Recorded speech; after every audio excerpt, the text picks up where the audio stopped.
20 nëntor 2025. Jemi në ditën e Jupiterit. Kemi arritur më së fundit në ditën e shumë folur të atë të hënës së re tek shenja e Akrepit. Ndikimet më të rëndësishme të hënës së re mund t'i gjeni te kanali im YouTube-it në titullin 11 deri në 30 nëntor. Hëna e re në shenjën e Akrepit. Përshëndetje, unë jam astrologja Denisa Shyle. Do t'i flas në lidhje me ndikimet astrologjike që do të kemi gjatë kësaj dite. Ndryshe nga një ditë përpara, kur ndjesia e pasigurisë ishte dominante, gjatë kësaj dite ajo çfarë do të dominojë është kurajoja e pabazuar. Pikërisht kjo kurajo e cila mund të na shtyjë në veprime impulsive. Duke qenë se në këto momente durimi është në limitet e fundit, dhe për më tepër faza e hënës së re na aktivizon në mënyrë të dukshme. Për këtë arsye edhe gjatë kësaj dite do të këshilloja që të përmbaheshim asaj që kemi programuar dhe të mos marrim risqe të panevojshme.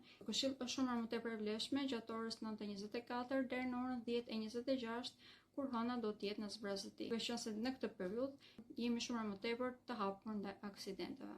Mund të ngatrohemi pak shumë dhe me këmbët tona, një të që është e vlefshme dhe mënyrë se si komunikojmë, mund të jemi shumë më tepër agresiv se çfarë duhet. Kemi edhe disa retrogradë të cilat na ndikojnë në mënyrë negative në marrëdhëniet tona, prandaj duhet të jemi shumë më të vëmendshëm nëse duam që të mirëmbajmë ato.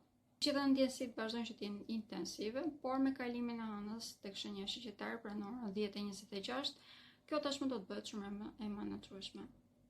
Faleminderit të gjithëve dhe më ndiqni për informacione të tilla në lidhje me astrologjinë dhe me yjet.